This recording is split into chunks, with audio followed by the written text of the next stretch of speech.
میرے پیارے بھائیوں اور قابل احترام بہنوں، آج ہم انشاءاللہ سوال و جواب کریں گے۔ جن بہنوں نے سوال دیے ہیں ان کا مختصر انداز میں جواب دیا جائے گا انشاءاللہ العزیز، اور یہ سوالات بنیادی حیثیت رکھتے ہیں، یعنی اسلام کی ان پر بنیاد ہے، اور انشاءاللہ العزیز جو جواب دیے جائیں گے صرف قرآن و سنت کی روشنی میں دیے جائیں گے۔ ان کو سننے کے بعد خود بھی عمل کریں اور دوسروں تک بھی پہنچائیں، آپ کو بھی انشاءاللہ اس کا اجر ملے گا، صدقۃ الجاریہ بن جائے گا۔ آئیے انشاءاللہ اب باری باری ان کا جواب دیتے ہیں۔ پہلا سوال یہ ہے، کیا دین میں ضروری پہلے اعمال ہیں یا توحید ہے؟ تو اس کا مختصر جواب یہ ہے کہ جیسے انسان کے جسم کے اندر دل ہوتا ہے، اگر دل چلنا بند ہو جائے تو فوراً آدمی مر جاتا ہے۔ توحید اور ایمان دین کے اندر دل کی طرح ہے۔ باقی چیزوں میں اگر کوئی کمی بیشی آ گئی، یعنی اگر ایک انسان کی دونوں آنکھیں نہیں، کان نہیں تو زندہ رہ سکتا ہے، دونوں ٹانگیں نہیں، ہاتھ نہیں تو انسان زندہ رہ سکتا ہے، مگر ایک چھوٹا سا لوتھڑا ہے، اگر وہ چلنا رک جائے تو انسان مر جاتا ہے۔ اسی طرح میری بہنوں اور میرے بھائیوں، دین کے اندر ایمان اور توحید کی حیثیت ایسے ہی ہے، اگر اس میں گڑبڑ ہو جائے تو آدمی فوراً مرتد ہو جاتا ہے یا کافر ہو جاتا ہے یا مشرک ہو جاتا ہے۔ اگر اس حال میں مر جائے یعنی شرک اور کفر کر کے تو جہنم رسید ہوگا، چاہے وہ رسول اللہ صلی اللہ علیہ وسلم کے پیچھے نماز پڑھنے والا کیوں نہ ہو، چاہے وہ زبان سے اقرار کرے۔ دیکھیے عبداللہ ابن ابی، اس کی زبان سے اقرار تھا مگر اس کے دل کے اندر توحید نہیں تھی۔ رسول اللہ صلی اللہ علیہ وسلم نے جنازہ بھی پڑھ دیا۔ بعض لوگ سمجھتے ہیں کہ نہیں پڑھا، حالانکہ بخاری کے اندر دیکھ سکتے ہیں کہ آپ نے پڑھا، اور عمر رضی اللہ تعالی عنہ نے نبی صلی اللہ علیہ وسلم کو کہا بھی، یا رسول اللہ صلی اللہ علیہ وسلم یہ منافق ہے، اور آپ کو یاد دلاتے رہے کہ اس نے یہ کرتوتیں کہی تھی اور یہ کرتوتیں کی تھی، یعنی کھلم کھلا کفر بھی اس نے کہا تھا۔ اور پھر عمر رضی اللہ تعالی عنہ نے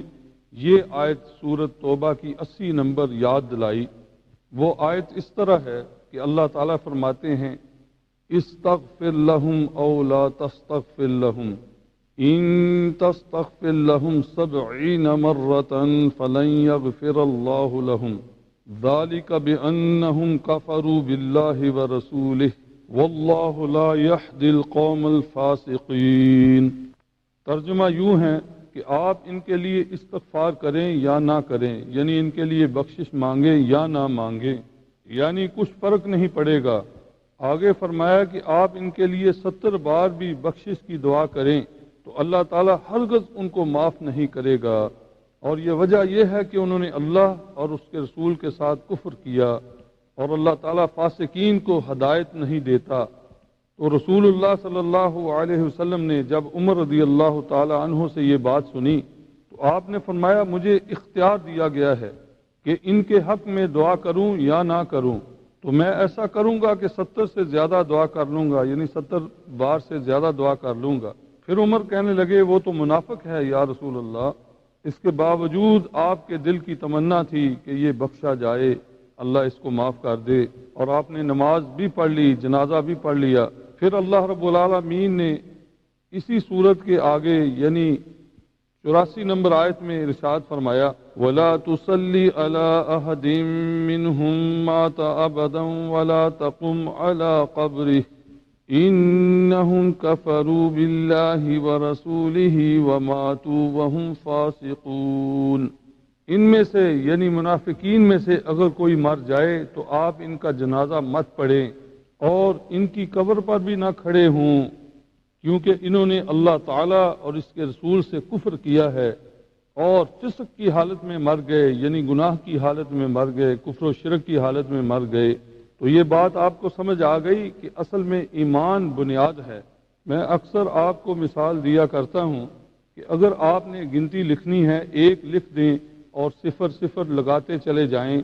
تو 1 کی قیمت بڑھتی چلی جائے گی۔ 1 میل بھی 0 لکھتے چلے جائیں تو قیمت بڑھتی چلی جائے گی،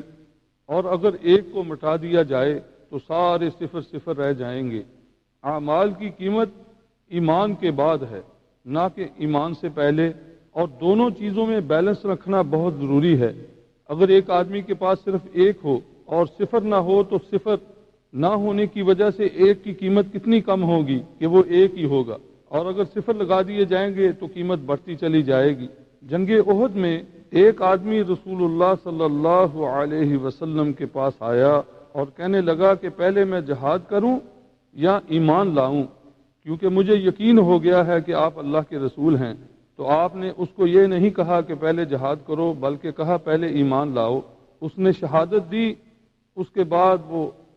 جنگ میں کود پڑا اور اللہ کے راستے میں شہید ہو گیا، اور آپ مسکرائے کہ اس نے تھوڑی دیر میں کتنا بڑا کما لیا، یعنی ایماندار بھی ہو گیا، صحابی بھی ہو گیا اور شہید بھی ہو گیا، اور کوئی عمل بھی نہیں کیا کیونکہ عمل کا ٹائم ہی نہیں آیا۔ مگر کچھ لوگ ایسے بھی ہیں جو عمل کو چھوڑ دیتے ہیں۔ قرآن کریم میں ہر جگہ جہاں بھی آیا ہے الذین آمنوا وعملوا الصالحات، جو لوگ ایمان لائے اور عمل کیے ان کے لیے اللہ کے ہاں آخرت میں بشارتیں ہیں۔ ہاں کچھ ایسے واقعات ضرور آتے ہیں احادیث کی روشنی میں، اس کا بھی تھوڑا سا جائزہ لیتے ہیں۔ مثلا کچھ حدیثوں میں آتا ہے کہ آخر زمانے میں رسول اللہ صلی اللہ علیہ وسلم نے ارشاد فرمایا مسلم کی صحیح حدیث میں کہ علم اٹھ جائے گا اور بڑے بزرگ لوگ اپنے بچوں کو کہیں گے کہ ہماری طرف ایک نبی آئے تھے، چلو تم لوگ ایمان کی تجدید کرو اور کلمہ پڑھو، تو وہ شہادت کا کلمہ پڑھیں گے اور آخرت کا ان کو بتائیں گے کہ جنت ہوگی جہنم ہوگی، بالکل مختصر سی باتیں ان کو علم ہوگی۔ تو صحابہ کرام رضی اللہ تعالی عنہم اجمعین جو وہاں بیٹھے ہوئے تھے کہنے لگے یا رسول اللہ صلی اللہ علیہ وسلم یہ کلمہ ان کو کیا کفایت کرے گا، کیا فائدہ دے گا؟ تو آپ نے فرمایا ایک نہ ایک دن ان کو جہنم کی آگ سے بچا لے گا۔ یہاں ظاہر وجہ ہے کہ ان کے پاس کوئی عمل ہوگا ہی نہیں، ان کے سامنے نہ قرآن نہ حدیث، یعنی علماء فوت ہو جائیں گے تو اللہ تعالیٰ اتنا ظلم تو نہیں کرتے کہ جب تک ان تک بات نہ پہنچے اس کا وہ مکلف بنائے۔ ہاں توحید شرط ہے، ظاہر میں یہاں توحید کی فضیلت بھی پتہ چلی۔ آخری ایک مثال بیان کر کے دوسرا سوال پڑھتے ہیں۔ دیکھیے کہ آپ ایک گاڑی خریدتے ہیں، اس گاڑی میں اصل محرک اور سب سے زیادہ ضروری چیز انجن ہوتی ہے۔ اگر دنیا کی سب سے قیمتی گاڑی آپ کے سامنے ہو اور اس کے اندر انجن نہ ہو یا وہ خراب ہو تو گاڑی نہیں چلے گی۔ یا یہ سمجھ لیں کہ انجن تو ہے گاڑی کا، باقی پرزے نہیں، اس کے ویل نہیں، اس کا سٹیئرنگ نہیں، تو پھر بھی گاڑی نہیں چلے گی۔ اب میرا خیال اس سے بڑی کوئی مثال نہیں کہ دونوں چیزیں لازم ملزوم ہیں، یعنی ایمان اور عمل صالح۔ یا یوں سمجھیں کہ انسان کے جسم کے اندر اللہ تعالیٰ نے روح ڈالی ہوئی ہے، جب وہ روح نکل جاتی ہے تو باوجود سارا جسم موجود ہے، کوئی چیز کی کمی نہیں، مگر انسان مر جاتا ہے۔ اسی طرح جب توحید باری تعالیٰ عقائد کے اندر نکل جائے یا اس میں شرک آ جائے، خرابی آ جائے تو انسان بیمار ہو جاتا ہے، یہاں تک کہ ہو سکتا ہے کہ وہ مر جائے، یعنی وہ اسلام سے خارج ہو جائے، مشرک ہو جائے، کافر ہو جائے۔ دوسرا سوال یہ ہے کیا سب سے پہلے ہم جب کسی انسان کو دین کی دعوت دیں گے تو کیا اعمال سے شروع کریں یا توحید سے شروع کریں؟ دیکھیے رسول اللہ صلی اللہ علیہ وسلم کا بھی یہی طریقہ تھا اور تمام نبیوں اور رسولوں کا یہی طریقہ تھا کہ وہ اپنی قوم کو سب سے پہلے سب سے بڑے مرض کی دعا دیتے تھے اور آگاہ کرتے تھے۔ مثلا آج ہم یہ سمجھیں کہ ڈاکٹر کے پاس ایک مریض جاتا ہے،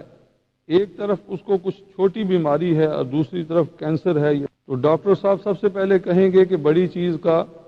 علاج پہلے کرو، یہ بعد میں کریں گے۔ اور آپ اور ہم بھی ایسے ہی کرتے ہیں۔ مثلا ایک آدمی ایک وقت میں شراب پی رہا ہے یا سگریٹ بھی ساتھ پی رہا ہے تو ہم سب سے پہلے بڑی چیز کی اس کو آگاہی کریں گے اور اس سے منع کریں گے، اس کے بعد سگریٹ کا نمبر آئے گا کہ اس کو بعد میں بتائیں گے۔ اسی طرح سب سے پہلے جو سب سے بڑا مرض تھا نبیوں نے لوگوں کو وہ بتایا کہ یہ سب سے بڑا اور سب سے بری چیز ہے۔ اس کی مثال ایسے سمجھیں کہ ایک کنویں کے اندر اگر کتا گر جائے تو ہر آدمی یہی کہے گا کہ سب سے پہلے اس گندگی کے کتے کو نکالو، پھر پانی پاک اور صاف ہوگا۔ اور اگر بے وقوف یہ کہیں کہ سب سے پہلے پانی نکال لو، کوئی بات نہیں وہ بعد میں نکل جائے گا، تو عقل مند ہنسنے کے علاوہ اور کیا کرے گا؟ اسی طرح جب ایک قوم کا سب سے بڑا جرم شرک ہو تو سب سے پہلے اس سے آغاز کیا جائے۔ ان کی اصلاح اسی صورت میں ہو سکتی ہے۔ اگر کوئی یہ کہے کہ اس طرح فساد ہو سکتا ہے، یہ ہو سکتا ہے، وہ ہو سکتا ہے، یہ تو آپ کہہ سکتے ہیں کہ اچھے انداز سے، یا اس وقت مناسب نہیں اس بات کو اس طرح کرے، مگر یہ نہیں آپ کہہ سکتے کہ ہم اس بات کو سرے سے کریں ہی نہ۔ ساری زندگی آپ سے کوئی ملتا رہے، آپ کے درسوں پہ آئے،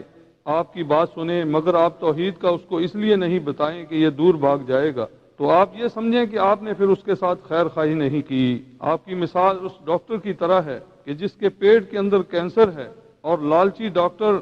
پیسے کے لیے یہ کہہ دے کہ آپ کو صرف پیٹ کے اندر گیس ہے، یا ڈاکٹر آپ کو کہتا ہے کہ آپ کو کینسر ہے، وہ بے وقوف ہے، تو بتائیے یہ اس کی خیر خواہی ہے یا اس کے ساتھ دشمنی ہے؟ اگر آپ کے پاس ایک آدمی آتا ہے، آپ اس سے توحید کی بات نہیں کرتے، تو آپ نے دو جرم کیے۔ ایک، آپ نے سنت کا راستہ چھوڑ دیا، کیونکہ رسول اللہ صلی اللہ علیہ وسلم کی بات سب سے اول ہے۔ صحیحین میں حدیث آتی ہے، بخاری اور مسلم کی روایت، عبداللہ ابن عباس رضی اللہ تعالی عنہ فرماتے ہیں کہ رسول اللہ صلی اللہ علیہ وسلم نے معاذ رضی اللہ تعالی عنہ کو یمن میں بھیجا، تو کیا ارشاد فرمایا، انک تأتی قوما من اہل الکتاب، تم اہل کتاب کی ایک قوم کے پاس جا رہے ہو، فلیکن اول ما تدعوہم الیہ شہادۃ ان لا الہ الا اللہ، تم انہیں سب سے پہلے کلمہ لا الہ الا اللہ کی گواہی کی دعوت دینا۔ اگر وہ اس بات کی شہادت دے دیں، یعنی ایمان لے آئیں، تو پھر ان کو بتانا کہ اللہ تعالیٰ نے ان پر دوسرے فرائض، یعنی آپ نے اور چیزیں بتائی، نماز، روزہ، زکوٰۃ۔ تو اس حدیث سے ہمیں سمجھ آتی ہے کہ نبی صلی اللہ علیہ وسلم نے صحابہ رضی اللہ تعالیٰ عنہم کو یہی چیز سکھائی تھی کہ سب سے پہلے لوگوں کو توحید باری تعالیٰ بتاؤ، پھر اعمال ہیں۔ آج اس امت کے اندر افراط و تفریط ہو گیا، کچھ لوگ صرف اعمال کی دعوت دیتے ہیں، رات دن فضائل بیان کرتے رہتے ہیں، چاہے کوئی شرک کر رہا ہو، بدعت کر رہا ہو، اور اگر کریں گے تو ضمناً اس کو سیکنڈ حیثیت دیں گے، حالانکہ توحید کی اول حیثیت ہے۔ اور جو لوگ توحید کا دعویٰ کرتے ہیں،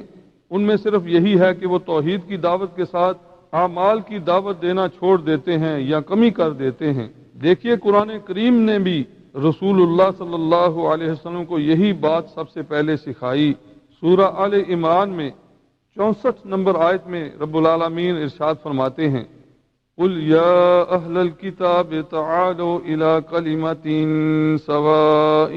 بَيْنَنَا وَبَيْنَكُمْ أَلَّا نَعْبُدَ إِلَّا اللَّهَ وَلَا نُشْرِكَ بِهِ شَيْئًا وَلَا يَتَّخِذَ بَعْضُنَا بَعْضًا أَرْبَابًا مِّن دُونِ اللَّهِ فَإِن تَوَلَّوْا فَقُولُوا اشْهَدُوا بِأَنَّا مُسْلِمُونَ۔ آپ ان سے کہیں کہ اے اہل کتاب، ایسی بات کی طرف آؤ جو ہمارے اور تمہارے درمیان یکساں ہے، یعنی مشترک ہے، ایک جیسی ہے، یہ کہ ہم اللہ کی سوا کسی کی عبادت نہ کریں اور کسی کو اس کا شریک نہ بنائیں، اور نہ ہی ہم میں سے کوئی اللہ کو چھوڑ کر کسی دوسرے کو اپنا رب بنائے۔ اگر وہ منہ پھیر لیں، یعنی بات کو نہ مانیں، تو ان سے کہیں کہ تم گواہ رہو کہ ہم اللہ کے مسلم بندے ہیں، فرما بردار ہیں۔ تو اس آیت میں بھی اللہ تعالیٰ نے اپنے نبی کو سکھایا کہ سب سے پہلے اہل کتاب کو توحید باری تعالیٰ بتائی جائے۔ ایک چیز تو اس نے سنت کو چھوڑ دیا، اور دوسری چیز اس آدمی کے اوپر حق کو پیش نہ کیا، جس کی وجہ سے خود بھی مجرم ہوا اور وہ تو مجرم ہوگا ہی، اور ہو سکتا ہے کل قیامت کے دن اللہ کے دربار میں یہ شکایت کرے کہ اے باری تعالیٰ، اس نے اور فضائل تو مجھے بہت بتائے تھے، دین کی اور باتیں تو بہت بتائی تھی، مگر مجھے اصل مرض نہیں بتایا تھا۔ ایک سوال یہ آیا ہے کہ کیا کلمہ گو کو بھی ہم سب سے پہلے توحید ہی بتائیں گے؟ میرے بھائیوں اور میری بہنوں، افسوس کہ آج ہم نے یہ سمجھ لیا ہے کہ کلمہ اتنا ہی آسان ہے کہ ہم طوطے کی طرح رٹ لیں، بس مسلم ہو گئے اور جنت کا ٹکٹ ہمارے پاس آ گیا، اب جو چاہیں ہم کریں، جیسے چاہیں ہم زندگی گزاریں، بس ہم مسلم ہو گئے ہیں، اب ہمیں کوئی پرواہ نہیں۔ حالانکہ کلمہ گو لوگوں کو سب سے پہلے توحید کا بتانا چاہیے کہ جس کلمے کو تم نے پڑھا ہے اس کے مفہوم کو جانتے ہو، اس کے حقوق کو جانتے ہو، اس کے لوازمات کو جانتے ہو، اس کے مطابق جو عمل مانگتا ہے کلمہ وہ جانتے ہو۔ ایسا نہ ہو کہ پڑھا ہوا کلمہ بیکار ہو جائے۔